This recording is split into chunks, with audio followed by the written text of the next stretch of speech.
So I'm sure you were all curious about the title. Lustre Maleficarum is a Latin book for witch hunting. So I'm going witch hunting with Lustre here. So basically I'm going to talk a bit about VMs and what we can do to produce large-scale bugs like over 100, over 1,000 clients. Then talk about the various tools we have. They don't have to be related to VM. You can probably learn from it or just listen and relax and sleep after this good lunch. I'm going to talk about a real problem all along, so it's kind of a story about it. It's not fixed yet, but we'll see about that. So just a word of caution before we start. I'm sure you all enjoyed the meal. I did as well. I probably ate too much. So if I start falling asleep, please throw tomatoes or whatever at me. And the slides are very complex, complete. There's full examples. You can just download them later and try some of the commands I give. I'm not going to explain all the small commands. It honestly does not matter. For me at least, but we'll see about that. So the first tool is Pico. It's private cloud and compute cluster, something Francois here made. It's open source. So it's an helper to start any number of VMs. You can start just one VM. You can start a very small cluster with one client if you have a client problem. You can start a larger cluster with 1,000 clients if you want to debug a larger scale problem. So for the problem I'm going to talk about, I need to start about 100-ish VMs. We have HPC resources at CEA. We might as well use them for fixing bugs instead of reproducing the problem on a real cluster. We'll be using the real cluster to reproduce the problem without impacting others.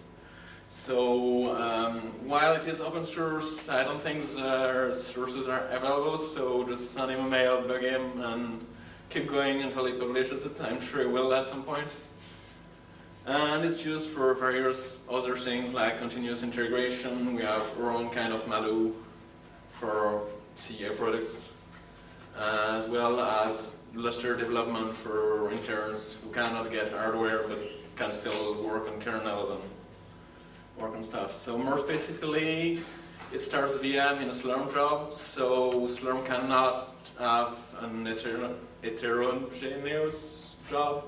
You can have one very large VM for server and a lot of smaller VMs, but maybe at some point we'll have multiple jobs or something for that. The images are backed on Lustre. You can boot literally 100 clients in like 2 minutes. You also have IB because of SRV, so it's all kind of stuff you could not normally do, but thanks to Pico, we can safely give access to some of the hardware to VMs.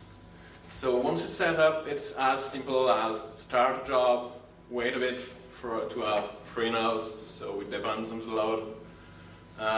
Just shine start, shine mount, and you have your Lustre. It's literally as simple.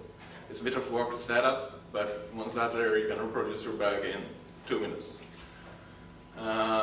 There's a few commands. If you ever have problems with your clients, you can reset any number of them with Clutch or PDSH or whatever you want to use. You can get the console. You can save your image because they're mostly read-only, so if you do any modification, you say, okay, I want to pick that one and save it. And you can send any number of QEMU commands, so if you're a bit familiar with QEMU, you can start a GDBE server, or you can just crash your VM if it's configured for it, so very safe, very efficient interface to QEMU. So now we have, if you want to read more, Francois gave a full talk earlier this year, so read about it. So now we have our clients and servers who can have a look at our problem. So what we see is just at some point MDS is unresponsive.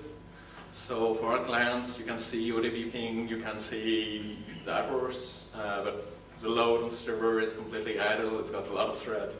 all the threads are stuck. I'm going to show the stacks. So we had to crash or restart the server, and killing the clients did not unstick it immediately. Sometimes if you didn't kill the clients and just fail over, you would get it stuck again. So basically after a few tests, the recipe to hang it seems to be that we have some servers, the version doesn't really seem to matter, and 2.7 clients.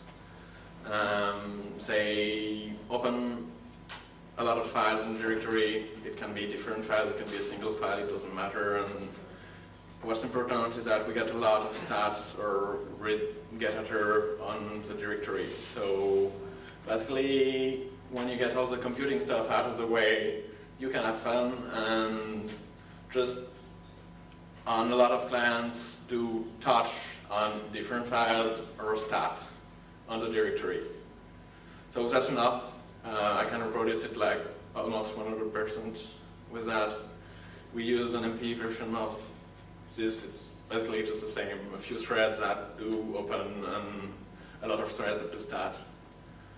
So let's look a bit at what we can see. The first obvious thing to look at is logs. Logs on the client, logs on the server. You're probably used to seeing disconnect, like client evicted or whatever. So I'm not going to talk much about logs. Everyone kind of sees them. You can turn on specific logs for various components. You can tune the subsystem you want logs for. I'm not going to teach you much on this, so you probably cannot read this line. This is going to be a bit painful later, but that's one example. Lustre error. You can see some 151 seconds timeout. You can see one client that is going to be evicted. You can see feed, so potentially identify a file. That helps you identify jobs that cause the problem and talk to users to understand what you're talking about. So that's really the first thing to see, and the second thing to see, and the third thing to see as well. So once you get past logs and you need more information, one of the most useful tools I find is Crash. So it's a tool to gather information and to analyze crash dumps. You can list processes, you can post-process commands, you get back traces that are often included in Jira, so if you're looking are other sites getting the same problems than we are, you might want to look at this. These are all really simple commands that anyone can do, and if you're a bit more comfortable with it, you can dig further and get actually within the stack, see what client that was, what request that was, what it's about. Well, this is more for you, but you can turn on services and get automatic dump on LBug. We do it here. I don't really care about your site, but your support really does. So let's look what kind of process we have on the MDT. With PS, you can get timestamps at the last time the thread was scheduled. So if you look a bit closer, just believe me on that, you can see that we have a whole bunch of threads here, and 151 seconds exactly later, we get another bunch of threads, and then 151 seconds later, another bunch of threads. So that kind of looks like the timeout we had earlier. Well, it is the timeout we had earlier. So we guess that something stuck. Some client gets evicted, that unsticks a few threads, and we get back to it. So let's look at threads themselves. So a few back traces. That's a normal back trace, one of the top that were scheduled recently. It's just waiting for an IO. That's one of the stuck back traces, so we just get at her. It's going to take a while to look at all the processes manually, so let's look at all the processes at once. So this is one of the complex commands I was talking about. Just for each process that look like MDT something, get BT and post-process it. So we have 280-ish stacks stuck on GDBE and whatever numbers, 36 stacks stuck on open. There's a few more that are stuck on the same with just timeout extra here. It might matter, it might not. And we have a few like 12 free threads. So from what we can see, most thread abstracts, they're stuck in get editor or open. Okay, that doesn't help us much. So what we want at this point is that production is stopped. We want to see, can we do something to get things back working? So let's find client or file and identify user jobs we can kill, whatever we can do. So normally, to get information from the stack, the first backtrace we had earlier is just a very short version of the stack, which is function calls. This stack contains all arguments, all local variables, everything you might want to know about the thread context.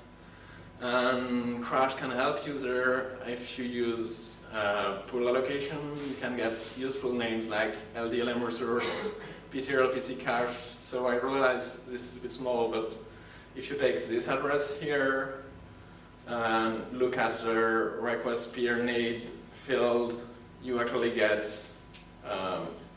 one peer. So if you look a bit, 5 here is O2, O2IB, LND, so IB.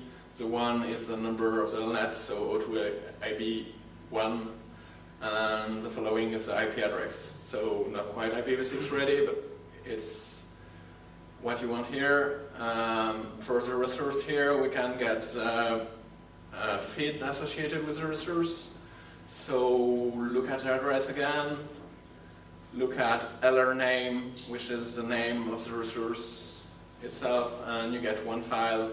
You do LFS feed to pass on that handle, and you get normally a real path, but not here. It's the same as previously. It's going to take a while to look at all the traces. So we can do, you can do it for all the threads here. So for each, all the MDT get, once you have the address and position on the stack, I'm going back 1 slide later. You can just get all the stacks out, and I did it for the IP addresses, but you can see here that we have a bunch of clients that come more often than others. So it will help you find what job did something wrong or what we have. So just a bit of more details on the name LDLM resource or PT LRPC requests we had earlier. So this comes from CADAM cache kind of structures. They're created in the code. So the string we see is the string given on the create time, and we can see its resource because what's allocated when you do the actual alloc is a res which is of that type. So when you see this kind of trace, you don't necessarily get the beginning of the structure, but you can look a bit of the context of the call or just try and see if it makes sense. And once you have the position on the stack, all the identical stack have the same argument and the same position, so you can really trust it and automate it like I showed later. So it's not obvious, but it's easy enough to try, and if you get information, it might be useful. So Crash can do a lot more. You can look at a lot of useful structures here. There's a lot of easy to use commands like commands that give information on the memory, list transversal. Just look at the help and see what you can do with that. The next tool I'm going to talk about is GDBE, so that's back to VMs. It's something we can do because QEMU starts a server, and we can just hook in and do breakpoints, run whatever context as a kernel. So you have a few kernel scripts that landed in through O. There was obviously not compiling for production servers, but you can just take the scripts and they work for 310 as well. They also work for 2632, but there might be a few compatibility issues, but it mostly works. And once you have the scripts, you can load all the symbols from all the modules. I'm giving an example later, and you can just add whatever QEMU commands you're used to use. So if you know QEMU, you can add a breakpoint, add condition to that breakpoint, so only break if the client is at IP, or add commands, so whenever this breaks, run this at watch point, so tell us whenever the memory changes at this address. You get also easier access to variables, so previously we had early tough stack to read. I only gave the easy example with CADAM cache, but if you want some arbitrary structure that's just locally allocated, it's a lot tougher to find. And you also have the usual next and step, well, GDB command. Just be aware that if you're scheduled, then you're probably lost, because the next time you wake up, it won't be the same context. So let's try. This is way too small, so I'm just going to read it. Just Pico monitor command, just start the GDB server, go to the local node, go to wherever you have symbols, and start GDB. And then you get pagination out of the way, so you don't have to press enter all the time. You load the script I was talking about. You tell it where it can find the source, so you get local context, and you connect target, remote, localhost, colon, port. You just, you connect to the server, and then you can load symbols. So LX symbols is one command that comes from these scripts, and it tells you, okay, I'm loading osp.cow.debug, mdd.ko.debug, so you can see that I'm on an MDT and mdt.ko.debug, and we get the symbols, so we can now add breakpoints on a Lustre specific function, which we could not do without these symbols. So we just add a break on LDLM lab console, add a command, so we get BT is a backtrace every time we break, and continues, so it doesn't actually stop and keeps going, and just stops the instruction, and then we run. What do we get? We get some huge backtrace. So essentially this is the same as the one we had earlier, except that there's way more information, like the line number and things we could get in crash, but not obviously. And we also have variable analysis, so this comes from the dwarf headers. So you get a lock at this address, you get what else is interesting? The lock is concurrent write, so if you dig a bit, you can understand some things. You will notice that some variables are optimized out, so this means that we've either done using it or they're easy to access from one of the structure. So one of the very useful pointer is info here. If you're in a server context, then MDT info will give you basically what we're running, on what we're running it, what's the client. You get everything in that structure if you just print it and see. So it's got a few gotchas. If you break for too long, then, well, timeout happens. And, well, what I said earlier, next can just race you or have another thread do whatever you were doing. GDB cannot open crash dump, and it's not as powerful as crash to open list process and things like that, but it's easy enough to script. So this is one of the example scripts. I'm not going to get into it, but you can access and program whatever you want fairly easily. The last tool I'm talking about is SystemTop, so we're back to generic, you can use anywhere kind of tool. It's used for live system instrumentation workarounds. So basically, you compile a small kernel module.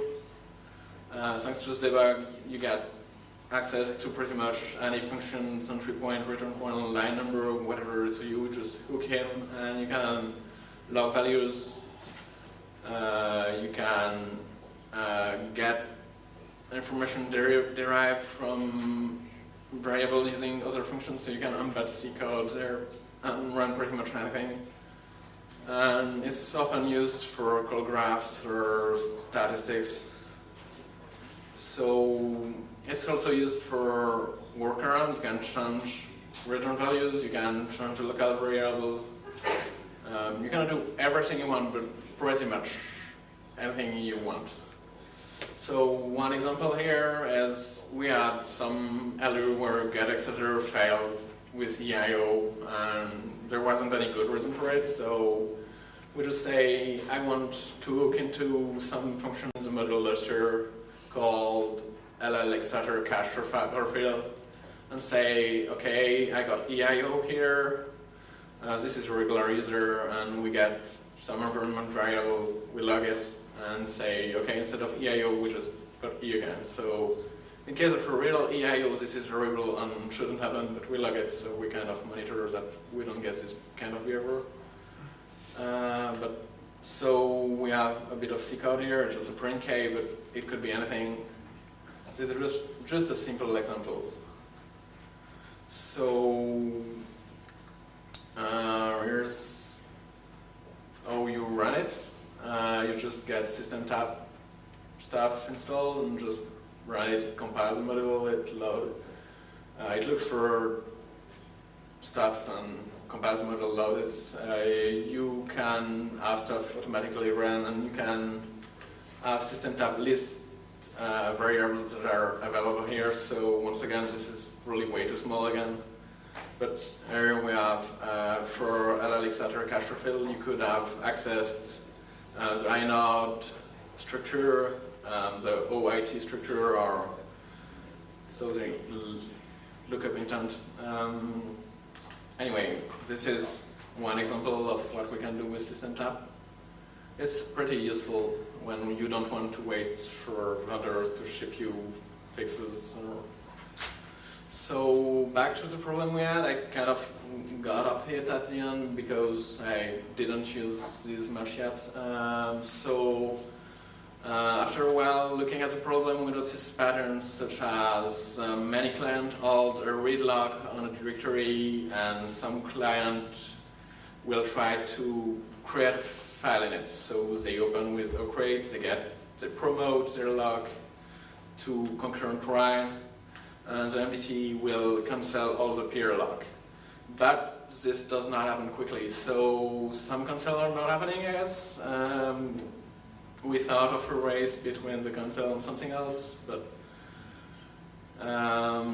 anyway, the client, we did get a cancel with some more read logs requests, which are waiting for the permission, so everything is waiting.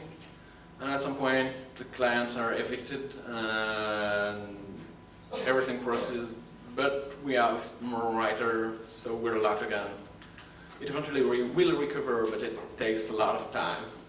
So we kind of worked it around with the system page, so someone who wasn't doing any storage just upgraded SLNX policy to not have the etc. on Lustre because they did not care about it, and that fixed it. So now we actually know that the problem is erased, well, probably erased or something with the get etc. on security.slnx. So I'm back working the problem. I thought it was fixed until Friday, until I noticed that the fix actually wasn't in Lustre, but in our local patch. But we'll eventually fix this. There's a few interrogation for further, so these bugs happen even if all the clients open a single file in the directory, which is bad, but if the file already exists, maybe the MDT could check if it exists with a read lock without promoting it, and then only if it does not exist, promote it. We would get much less contention. This is a pattern we see often with for Trunca that opens everything in write, create mode, and they know that the file has been created previously, but they cannot even tell them, you cannot even have them fix it and say, no, it's already here, don't open with ocrate, they can't do it.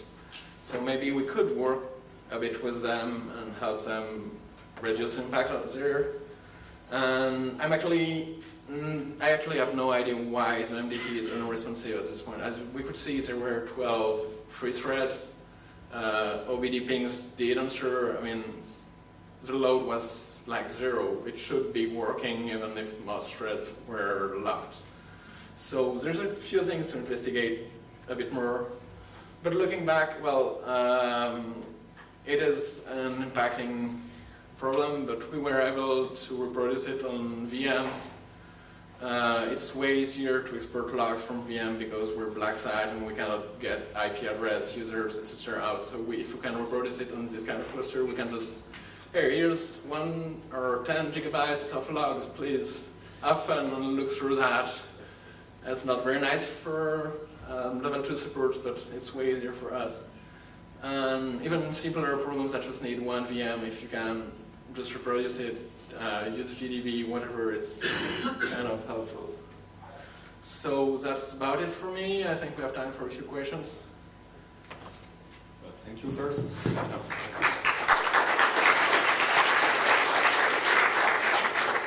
Any question? I hope I didn't kill everyone.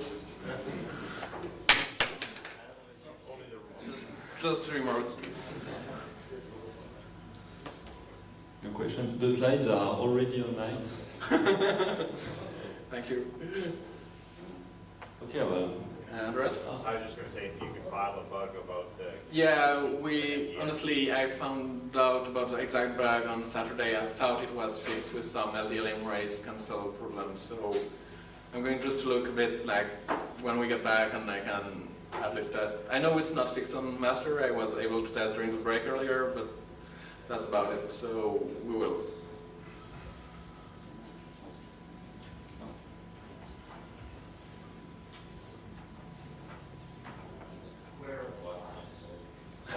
Oh, okay, so they're on the EOFS page.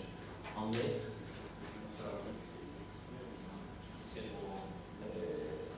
No, EOFS.eu.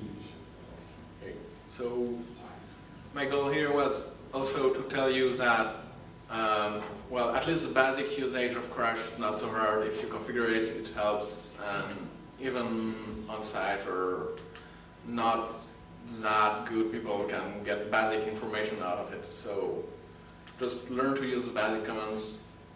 Even if you don't need to get further, it's all helpful.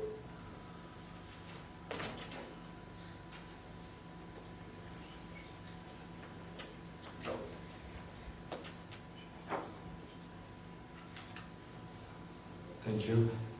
Is it compliant with MPI jobs or? Yeah, you can actually run an MPI job inside the cluster if it's configured for it. It's just 100 or 1,000 of client nodes, so you can run whatever you want on it. If you have a bug, you can only reproduce with this kind of job, and you can reproduce it inside. I mean, you won't get all of...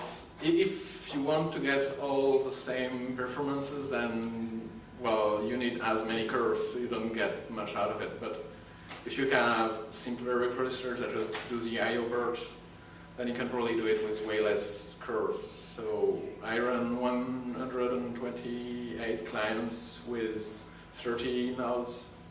It scales fairly well.